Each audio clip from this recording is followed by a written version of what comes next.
Live from the world headquarters of 990WBOB.com in the original 13th colony, spreading truth and slaying lies, a one-man gang in a war to restore freedom and liberty. Dan Bidondi.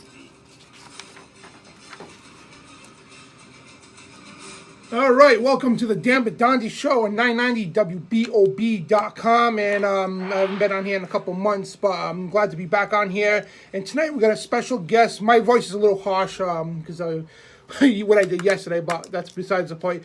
But it's a little harsh today, so please pardon that. But we got Sheriff Richard Mack coming on about 10 minutes from now. He's a champion of constitutional values, led a Supreme Court victory for state sovereignty, author of several books on freedom, government, and gun control.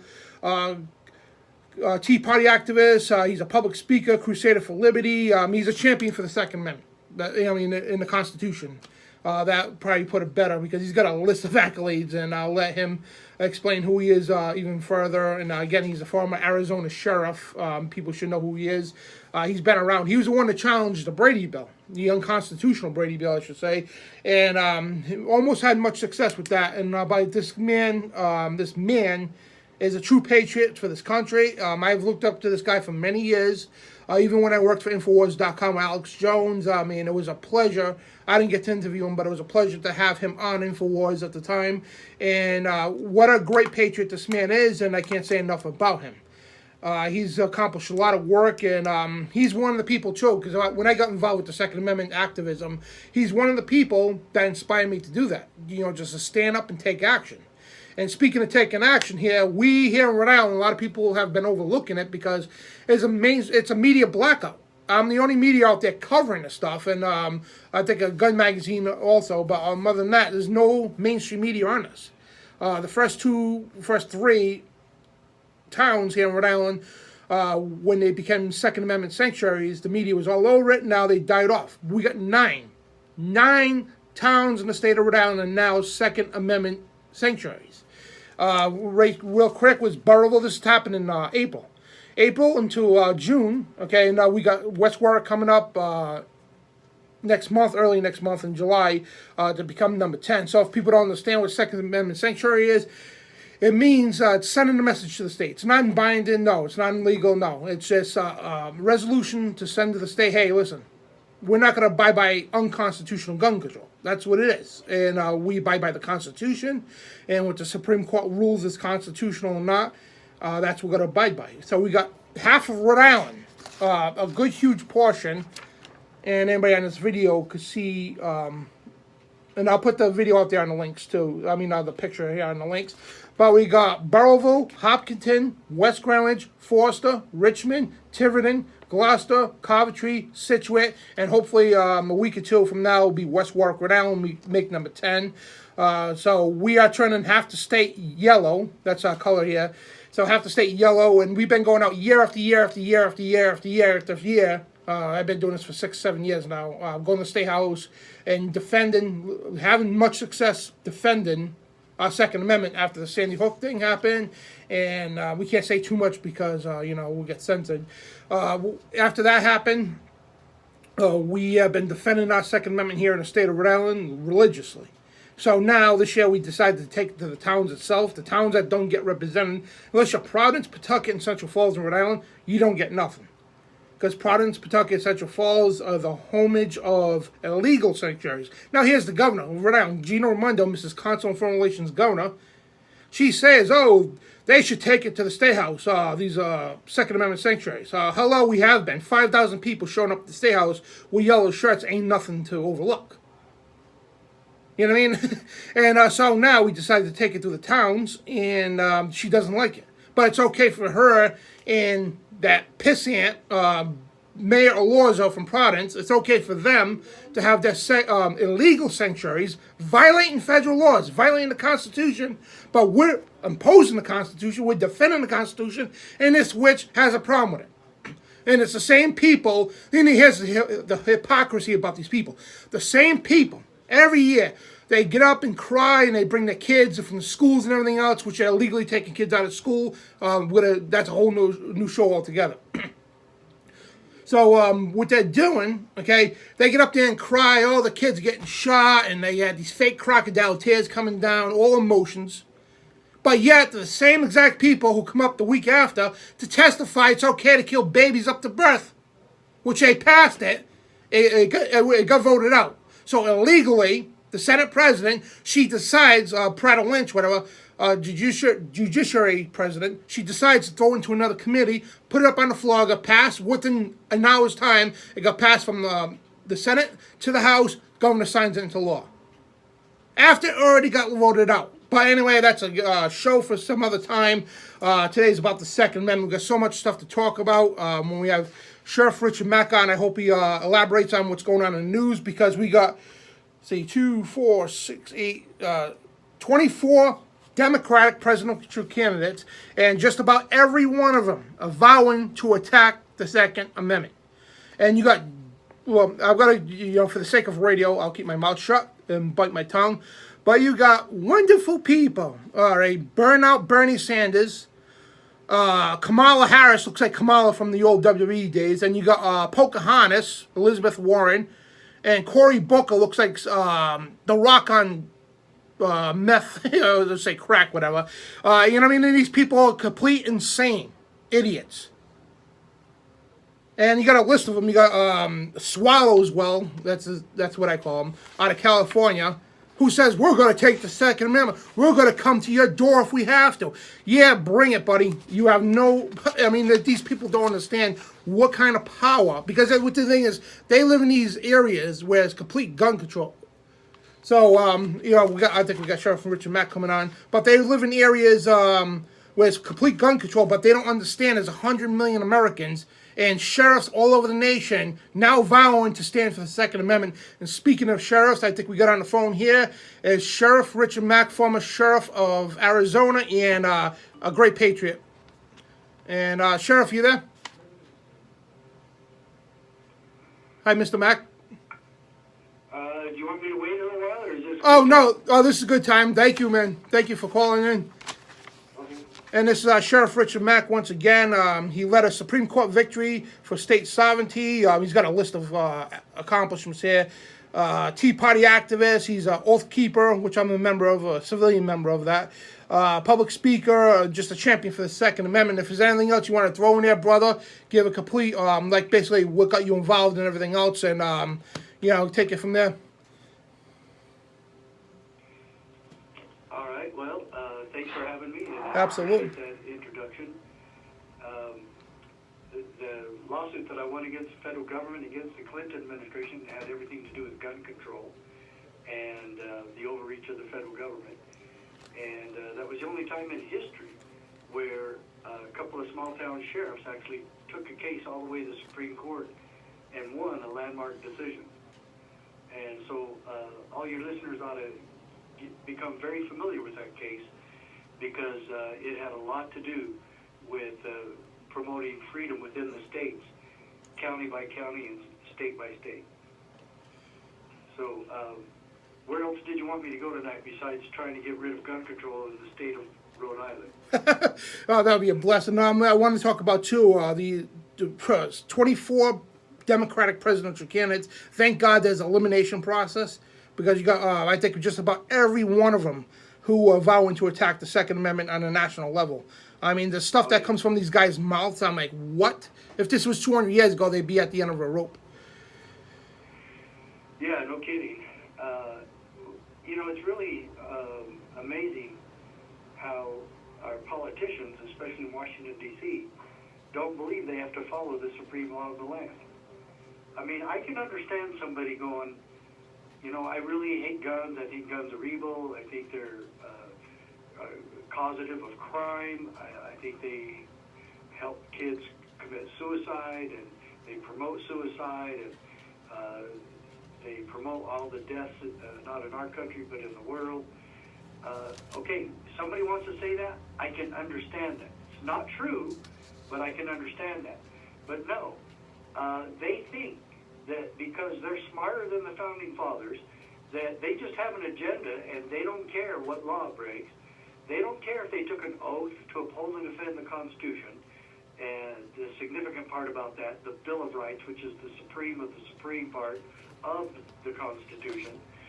And they never go, well, you know what, if we could just get rid of the Second Amendment, then we could make all these other laws. Or, how about this? Wouldn't you love to hear a Democrat in Rhode Island, or anywhere in the country for that matter, a gun grabber say, and there's a few Republicans who are too, that would say, well, you know what, I wish I could support your gun control legislation or your gun control proposal, but I took an oath to defend the Constitution, and the Second Amendment's in there, and I can't violate my oath, and I can't violate the law, the supreme law of the land. I can't violate that, so I'm not going to support gun control.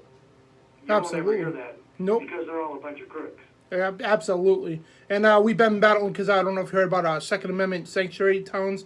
I've been speaking from almost every town hall across the state. Plus, I speak every year at the State House like 10 million times a year, because every year they roll out more and more bills, like dozens and dozens of bills, and we got to go testify against them all. And but it's insane. And in the town level, I'm surprised, because I'm hearing Democrats and Republicans both on the town level say, "Hey, I support the Constitution." But the state level, that's a different story altogether. Right. Well, you know, what does the state constitution in Rhode Island say? It says, for the people's right to keep for the people's right to keep and bear arms shall not be infringed. It mimics the Second Amendment. So a lot of states have done that. I'll tell you one state that I really like, their constitution, is Maine. It says the right to keep and bear arms by the people shall not be questioned. Awesome. Shall not be questioned. That's awesome. And they do anyway. It's amazing. Oh yeah, See, but that's the entire point. How is it that these people can be so lawless and violate law after law after law just to support their agenda? I just cannot get why that doesn't have some repercussions for them politically or even criminally. Yeah, I mean, when I'm up there testifying, I'm sitting there, waiting my turn to get up there, and I'm just shaking my head in awe. I have to actually be here, take time out of my family life and everything else to be here for all day long, and I get up there about probably, last time I testified, it was about 1:30 in the morning. I've been there since 11 in the morning, and, I'm almost 12 hours, whatever, more than 12 hours, and I'm sitting there, I'm just shaking my head. I can't believe I have to sit here and educate these lawmakers. It's unreal. Well, I wish that they would understand, first of all of them make excuses about why they violate the Second Amendment. First they'll go, well, the Founding Fathers couldn't have known that we would have such sophisticated weaponry today, and that's entirely conjecture on their part. And what the Founding Fathers would say if they were here is the technology surrounding a firearm has nothing to do with the right to keep and bear arms. Absolutely. And I can't understand for the life of me. And they bring up the old musket thing. They only had muskets, but I'm like, well, if you actually looked in history, there was a lot of rapid-fire weapons back then. But we're coming up onto a break. If you want to hold right there. And when we get back from the break here, we're going to, let Richard Mack talk about his journey and everything else, his fight for the Second Amendment, hopefully get into some news and get his comment. And so I'll be right back on the Dan Bidondi Show, 990WBOB.com.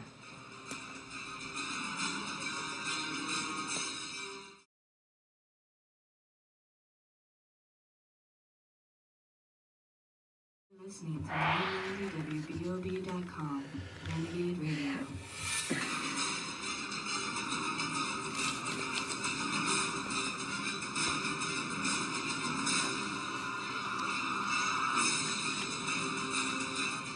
All right, Representative Eric Swalwell from Democrat from California, he's saying that he's the only candidate that's calling for mandatory national ban. Now get this, mandatory national ban and a buyback of military-style semi-automatic assault weapons. Just say rifles. That's all they are.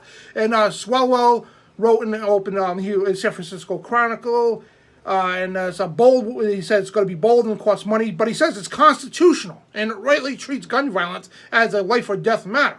So you're openly calling to ban rifles, but yet it's constitutional. It's the insanity of these people. And Mr. Mack, your comments on that, man. I mean, I can't believe the goal of these people calling for this Orwellian, draconian gun control, but yet it's constitutional. Yeah, they would only need to quote about 2 or 3 founding fathers to find out their intent regarding the right of the people to keep and bear arms. And I guess founding father George Mason said it best when he said, to disarm the people is the best and most effectual way to enslave them. And so they equated banning guns or disarming the citizenry, they equated that to slavery. And when you think about it, it really is very close, because whoever owns the guns and controls the guns controls you. If you give up your right to keep and bear arms, and you give up your gun to a Hitleric government, just as Hitler did, Mussolini, Stalin, Lenin, many communist dictators or fascists throughout history always wanted to control the masses by getting rid of the guns first. Even when Lithuania was having trouble with Russia and the USSR, the first thing that the Russian dictators would say, prime ministers would say, is we have to go get control of that people and that country. Make sure you take their guns away first. And so it's nothing new. Gun control is nothing new. It's been used ever since guns were around, and arms control has been ever since there's been spears, swords, knives, bows, and arrows, all of it. There used to be arms control, and the king or the dictator, the tyrant, always wanted to keep the people away from weapons. That's why in the movie Braveheart, it talks about how they had to train with rocks, because King Longshanks wouldn't allow them to have swords. But right before break, you said something about how the Constitution was written when there were only muskets. Well, I have a great comparison for you on that as well. Article 1, Section 8 says that the Congress has the power to call forth a navy and to establish national defense. So does that mean the Navy can only use wooden ships with sails today? Exactly. You know, that's how much sense that would make. Yeah. And so, you know, it amazes me, since Trump has been in office, how Democrats can actually bring up the word Constitution, because they sure never wanted to bring it up when Obama was in office, because he never did anything that was constitutional. Nope. From the time he took his oath, he didn't even do the oath right, and then they had to redo it. But he never did anything according to the Constitution, and so anyway, it leaves us with a lot of work to do, and I wanted to make sure that I was able to tell all your listeners that I really need all of you to join the CSPOA. That's the Constitutional Sheriffs Peace Officers Association. Now, citizens can join, retired officers can join, retired sheriffs, current cops, but mainly we've got to understand that the people of this country are the main part of our government. We convey and bestow all power. And so we want you part of our organization so that we can work with sheriffs across the country. They work for you, they report to you, you are your sheriff's boss. And so I sure hope that everybody become a member in the CSPOA and just go to CSPOA, again that stands for Constitutional Sheriffs Peace Officers Association. Constitutional Sheriffs and Peace Officers Association, CSPOA.org. And you can get my books there. I've written about 7 books. And they are amazing tools for liberty. And there's a little tiny booklet in there that's like $2 that gives a review of my Supreme Court case. And everybody should become very familiar with this Supreme Court case. Wouldn't you love it, Dan, to know that a Supreme Court decision said, quote, that state legislatures are not subject to federal direction, end quote. Well, my case does. Yeah. But wouldn't you love to see it where Yes. they declared the EPA to be unconstitutional? In my decision, they quote where the EPA was ruled to be unconstitutional back in the early 1970s. And so it's an amazing case, and my favorite quote from the decision says, quote, "But the Constitution protects us from our own best intentions." Absolutely. And I love that quote. And James Madison, I bring up a lot of his quotes on, who the militia are as the people, how important, like, the Second Amendment is to protect us against our own government. And it's, these people just overlook this stuff. And even when you testify with these quotes from the Founding Fathers, they just look at you like you're an alien or something. Well, they've never studied history, and they certainly Yeah. have never studied the Constitution.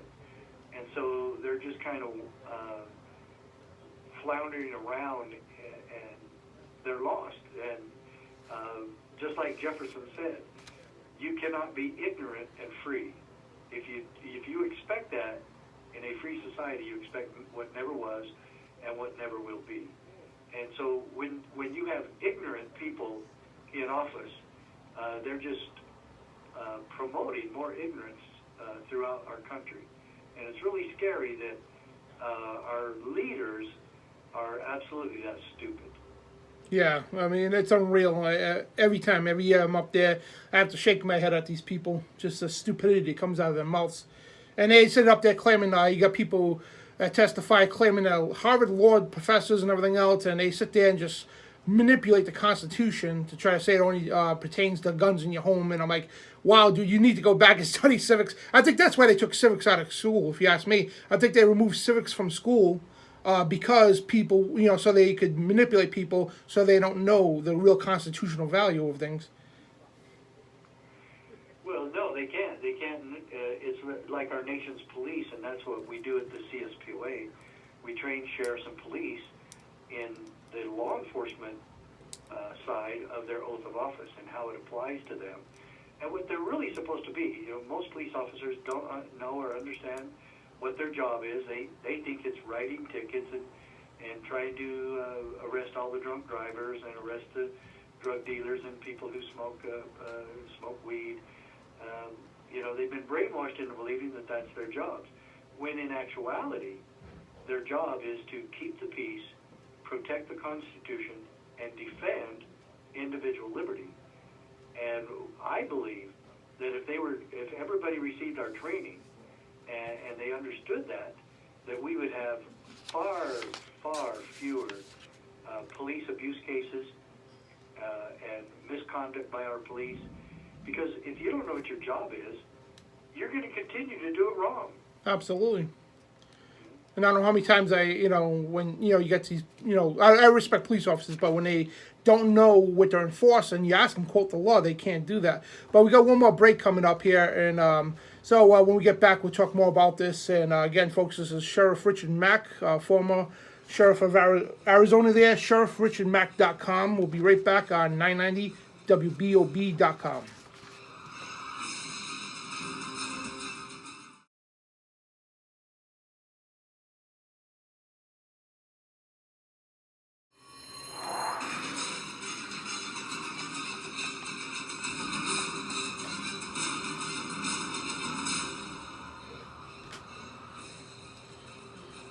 Okay, welcome back to the Dan Bidondi Show. And we're going to go to our quote of the day. And we're going to get right back to Sheriff Richard Mack.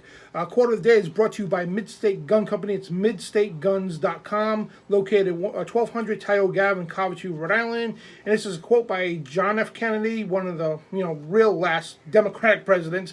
He stated in January 30th, 1961, in my own native state of Massachusetts, the battle for American freedom was begun by thousands of farmers and tradesmen who made up the Minutemen. Citizens were ready to defend their liberty at a moment's notice. Today we need a nation of men. Citizens who are not only prepared to take up arms, but citizens who regard the preservation of freedom as a basic purpose of their daily life and who are willing to consciously work and sacrifice for that freedom. the cause of liberty, the cause of America, cannot succeed with any lesser effort. And that is not, I mean, today that's even more relevant today than it was back in 1961. And that's President John F. Kennedy, the last real liberal president we ever had. I mean, real liberals like him, George Washington, all these people, the liberals today are a joke. They're completely a joke. But back here to Sheriff Richard Mack, a true patriot for the Second Amendment, a champion for the Second Amendment. So if you want to pick up where you left off. Well, yeah, I believe that the best solution to what we have going on in our country today, a peaceful, effective solution, is that we've got to have the sheriffs of this country standing for liberty. Yes. For instance, if the federal government comes into your state, your county, to confiscate firearms from the citizens, the people, who's going to stop it? Does the sheriff have the authority and the responsibility and the lawful duty to stop such things? We actually prove, and in my book, The County Sheriff, America's Last Hope, it shows exactly how and why the sheriff does have the authority and does have the responsibility and duty to stop that. The bottom line is, what we teach at the CSPOA, and by the way, the website, I don't know how sheriffmack.com is looking. It was shut down. Somebody had hacked it. But the main website for Sheriff Mack is cspoa.org. And so if you could have that one up for me, that Absolutely, and I'll post a link to on the description of the video and also the broadcast there. Okay, thanks. And if anybody would like me to send you our most recent newsletter, just go to, just email me at sheriffmack at hotmail. Sheriff Mack, that's 1 R, 2 S, and Mack is M-A-C-K, sheriffmack at hotmail.com. And I'll be happy to send that to you because recently a student from the Arizona State University, a journalism student, did a story on my lawsuit. My lawsuit was 22 years ago this very month. June 27th will be the 22nd anniversary of the Supreme Court decision. And he actually did his thesis and put together a video on me and our lawsuit with Sheriff Prince and me. And it was an amazing video, and it's on our most recent newsletter. So again, everybody email me at sheriffmack at hotmail, and I'll send that back to you. And so, let's see, where was I before that? About the website, it got shut down. Would somebody hack it or something? And so I don't know what happened, but it got hacked. And, oh, man. And, but we put everything over at cspoa.org, so oh, good. That's really the place to go. So. Well, I'll definitely link that. And but yeah, I think we're talking about just these presidential candidates and you know, even state legislators just coming out slamming. Also, what I was talking about, the sheriff standing against gun control laws. Yep. And it's not just gun control laws; it's all of the Bill of Rights. See, I don't want to make any show just about the Second Amendment. Yeah. Even though it's very important, I mean, we can't preserve the rest of the rights without it. And this is key also about the Second Amendment. If it were really in the Constitution and the Declaration of Independence, where it says that we, the people, have the right to abolish and establish new government when government becomes despotic and tyrannical, if we really can abolish tyrannical government and form new guards, as it says, and we have that right, yep. Because we, the people, are the ultimate say in government.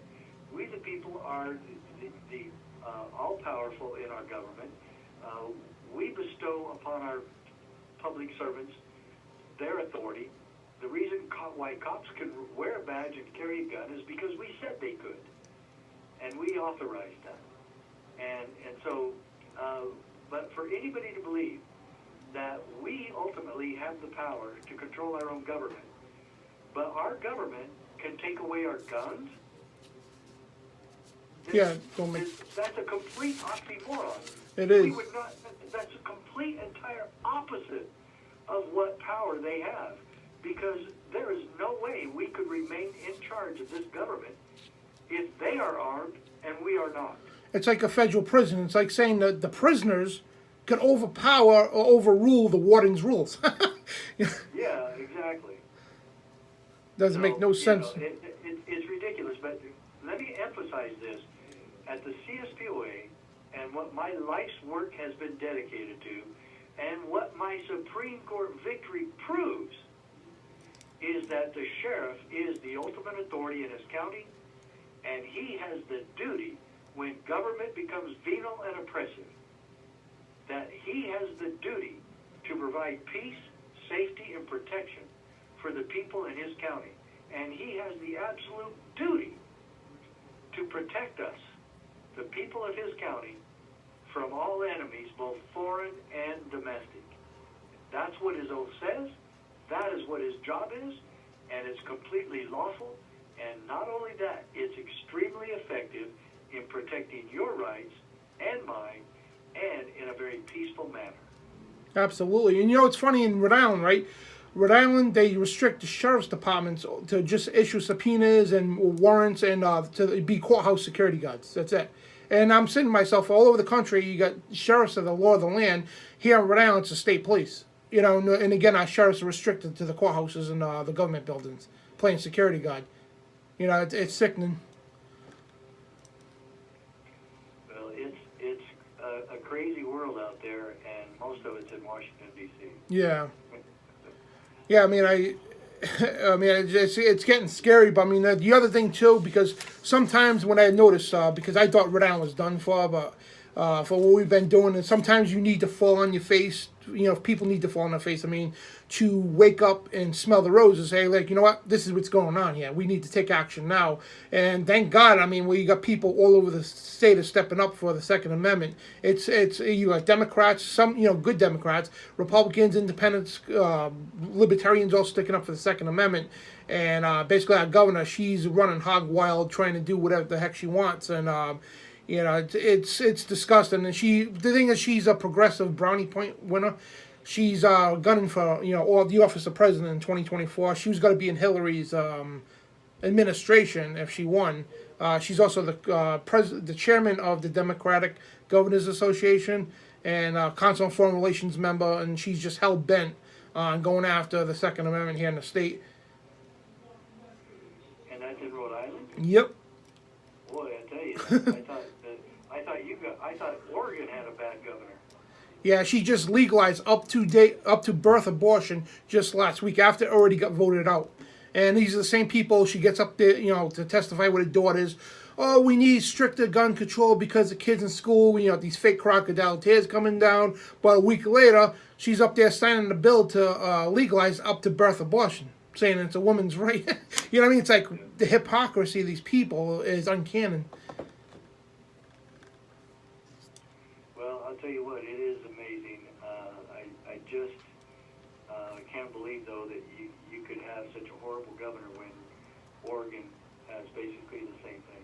Wow, yeah, and we see it going on all over the country. And then New York, I mean, the New York's going. I mean, it's not. I don't even consider it part of the United States no more right now. Yeah, because you know the things they've imposed and everything else. It's just unconstitutional. Everything they're doing. And thank God for people like you, sheriffs all across the nation, that's standing up to stop, you know, put a fight against us, because we're seeing history repeat itself. And we're at the point right now, I really believe we're at that point. If we do not stand up and be firm and flex our muscles, because a lot of people don't understand the Second Amendment. Here in this country, we got about 90 million gun owners in this country. We outnumber and outpower any standing army on the place. You know, I'm not calling for a war or whatever, but, you know, it's going to come a time where you got to flex our muscles or give into tyranny. And God forbid that one of these crazy people get in as president and next year there. You would think the gun owners of this country would be exercising their strength at the ballot box. Yep. But for some crazy reason, we have gun owners who actually vote for Democrats. And I know it's not very many, but it still amazes me how they'll vote for liberal Republicans, too. Yeah, it's unreal. And we got a problem here like that in Rhode Island. We'll have 5,000 people show up at the State House, no problem. But when it comes time to voting, half of them don't want to get out to the voting booths. And so it's we're dealing with the same issues here. And so I want to switch gears here for a minute because we got some of the recent news that was going on. You got that Dallas gunman that was gunned down by federal officers. If they went armed, that place would have been shut up. And just all the news that recently surfaced about armed citizens or armed police officers stopping a would-be mass shooting or preventing a crime. And with the mainstream media fails to tell the public. We just wanted to get your thoughts on that stuff. No way, say that again. I just wanted to get your thoughts on the recent news about how gunmen are being stopped by armed citizens, stopping mass shootings, stopping crimes. I mean, that's one of my favorite stories every time it comes out. Of course, the national drive-by media doesn't say much about it, but if you've ever heard of John Lott, the author of the book More Guns, Less Crime, Yep. he is actually documented in that book, and he wrote it about 15, 20 years ago. I think he has a sequel too, but he was a professor at the University of Chicago, quite a liberal himself, and he started investigating gun crime so he could be politically correct with that. And he discovered the truth, and he put it in a book, and it was just the opposite of what he intended to find. But he was intellectually honest enough to tell the truth after he found out. And he said that it's about 1.5 million times a year where people in this country defend themselves peacefully, safely, with a gun. And the astonishing thing about that statistic is that most of the time you don't have to use the gun. You just have to brandish it. You just have to simply show that you have it. I'm glad you said that because just last week, right here in Rhode Island, I know the owners of the store here, the liquor store in Providence, Rhode Island, but I know his son. But anyway, a robber came in with a knife and attempted to rob the place. He started slashing the owner, and the owner, all he had to do was pull out his gun. The guy hightailed it out of that store. Basically saved his money and everything else. But we've got about 2 minutes left in this segment here. One more segment. If you want to hang on or you want to go, it's up to you. But I want to thank you for coming on and everything else. I can stay on for another Oh, good. if you want. All right, great. So, folks, we'll be right back on the Dan Bidondi Show. And also check out cspoa.org, and I'll put the links on my website and also the video too. Check that out, become a member. I'm going to do the same myself because we need to get your local sheriffs involved. And go to your local sheriffs, especially if you know them, say, hey, listen, we need to get on board here. We need to work together. And I'm glad he brought that up because that's something we should be doing here in Rhode Island. The Second Amendment community listening right now, we need to go to our local sheriff's departments and say, hey, listen, we need your help. Even though they're being stumped as security guards at the courthouses, we need your help. And if I did become governor, I'd put the sheriff's department as the law of the land again. But anyway, we'll be right back on 990WBOB.com on the Dan Bidondi Show.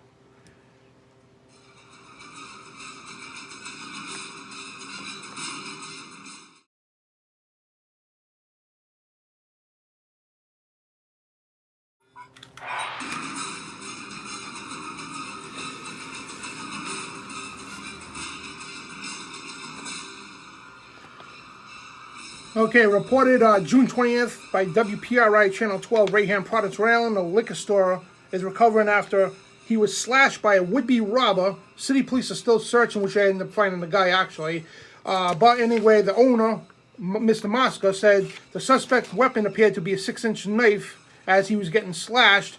And basically, all he had to do, as soon as he pulled out his weapon, the would-be killer there, or robber, whatever, dashed away. You know what I mean? So that right there proof that gun control does not work. And right here in Rhode Island, too. And also the huge crisis of mass stabbings. I mean, it's an epidemic. More people are being killed by knives than firearms. But yeah, gun control works, all right. In New Zealand, this is awesome. We'll get right back to Sheriff Richard Mack here. New Zealand cops, no registration makes rounding up guns difficult. Basically, barely a handful of people actually complied to turning their firearms in New Zealand because people were afraid of getting killed. And people in New Zealand, you need to grow some, if you know what I mean, and stand up against your own government and say, hey, no, we are not giving up our Second Amendment. I mean, well, whatever their gun rates are over there, they should be a worldwide Second Amendment. So anyway, back to Sheriff Richard Mack. We got a few minutes left on the show. And again, thank you so much for coming on. You're a true patriot and a hero to us. Well, thanks for having me, and I really appreciate you standing for the Second Amendment of the Constitution. Thank you. It's always been a battle. It'll always be a battle, and we certainly need we the people joining this fight. As Thomas Jefferson said, liberty is a eternal price of eternal price of liberty yep. and eternal vigilance. Absolutely, thank you.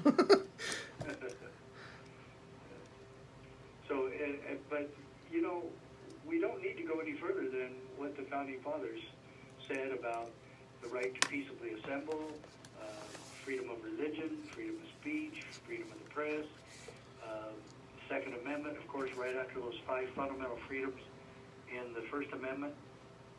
And we're all about making sure that our nation's police, and especially our sheriffs, who really have the ultimate authority in every county, that they know and understand the Bill of Rights. There's only 27 principles in there. It's easy to memorize all the important parts. Everybody in this country, everybody listening to your show, should know the 5 rights guaranteed in the First Amendment. Everybody should know that. And if you don't, well, ladies and gentlemen, get busy. And also, get busy joining the CSPOA. We are the only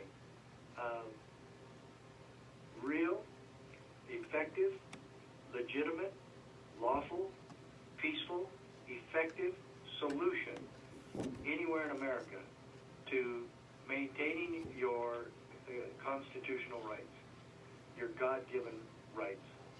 And so, please be a part. And don't make any mistake. There's a lot of people doing a lot of good things out there, but when you get down to the nitty-gritty, boots on the ground, effective and peaceful solutions that are lawful, constitutional, and correct, you will not find maybe but 1 or 2. And I can't even tell you what number 2 would be, because there's so few of them out there. And ladies and gentlemen, my dear brothers and sisters of this great country, the CSPOA, formed in 2010, is that solution. And I could tell you story after story about sheriffs in this country who have stood for the Second Amendment, who have stood for the right in protecting their citizens against the onslaught of and overreach of the federal government. And the one that is probably the worst is the IRS. Second is the EPA. And the EPA has had numerous times where they've had sheriffs put them in their place. And I did it with the EPA. I got a lot of press about the lawsuit that went to the Supreme Court. But I really think that my most constitutional issue and the most powerful thing I did as sheriff is I put the Army Corps of Engineers and the EPA in their place. They left town, and they ordered us not to fix a bridge and that was washed out from a flood. We fixed that bridge. They threatened to arrest everybody in my county that worked on the bridge. They threatened to arrest the county commissioners. And I called them in. I said, you're not arresting anybody. We're not paying any fines. You need to settle down. And because if you try to arrest anybody, I'm going to arrest you. Good. That's awesome. And they left town. We didn't pay any fines. Nobody went to jail. And we fixed the bridge. That is a constitutional sheriff. And my dear friends listening to this program now, would you like to have that in your county? Then join us, help us, send a donation to us. We are so in need of donations. So folks, join us, become a member, become a part of this, and let's get with it. Absolutely, thank you. And I'm going to be joining myself, and I'm going to be in touch with you too because I'm actually it's a good plan. I'm going to start reaching out to the sheriffs here in the state of Rhode Island, and to try to get something going, whatever. Because How many do you have? You mustn't have more than 4 or 5. yeah, about that, I forgot the exact number. I mean, How many? So you don't know how many counties in Rhode Island? oh, we have 3 counties. Well, you could only have 3 sheriffs. Yeah, that's true. Yeah, they keep them so on the down I low. thought you had. I thought Rhode Island had 1 or 2 more than Delaware, because Delaware only has 3. But the real damage going on in the East is that they're diminishing the role of the sheriff in Massachusetts, Rhode Island. Connecticut voted the office of sheriff out of the state. There's no more sheriffs in Connecticut. They Wow. got rid of them. Big, huge mistake. Yeah. That happened about 20 years ago. Well, it looks like they're trying to do that here because you never see any sheriffs on the road. Again, they're only playing security at the courthouses, which is pretty sad. The only time you see a sheriff is when they come at your door issuing some kind of a subpoena or something. That's it. Right. And that's sad because they're relegating the sheriff to paper server.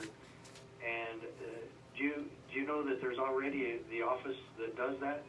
The office that does paper service for the courts is called a constable.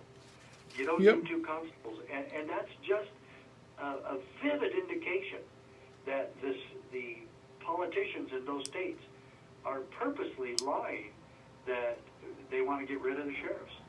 It's a big scam. They go, oh well, we don't need extra law enforcement, so we'll make him a paper server. You already have a paper server, and it's called a constable. So there is a movement, especially in the eastern part of our country, to get rid of sheriffs, to have them appointed instead of elected. Never allow that, folks. We the people, the reason we have a republic is because we choose our representatives, not other politicians, and certainly not other bureaucrats. This is already a country run by bureaucrats. We have a bureaucratic nightmare going on in our country today, and we have got to stand for our Constitution. We have got to have our sheriff standing for the Constitution. You want to protect liberty? Let's be a part of the CSPOA and get your sheriff back to where he's supposed to be, and that is the chief law enforcement officer of the county. And what I really love about the Brady bill, which is what I sued over, it states that the chief law enforcement officer is the sheriff. Absolutely. So we got about a minute left here, and one more time, please plug that website and your information, and we'll get that promoted as well. Well, my fellow Americans, you can become a part of this freedom movement by joining the CSPOA. Email me at sheriffmack@hotmail. We'll make sure you get on our mailing list. But become a part. You can tell how people are dedicated to liberty by how much time and how much of their own money they're willing to dedicate to the holy cause of liberty. So I ask for your support. We need your support. And I'm telling you right now, I promise you, I'm not running for office. I promise you that if we raise the sufficient funds for this CSPOA and training our sheriffs, we will take America back in a very short time. Amen, brother. And you got me on board. All right. Well, thanks so much, Dan. I appreciate you. Hey, you too, Richard. Take care and God bless you, sir. You too. I definitely will.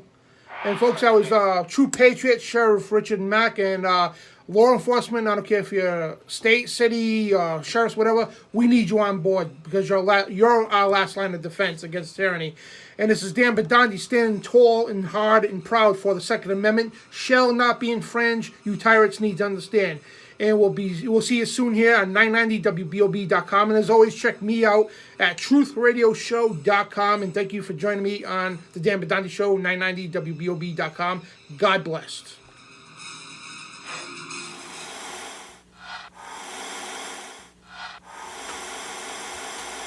Declaring war on the New World Order, truthradioshow.com.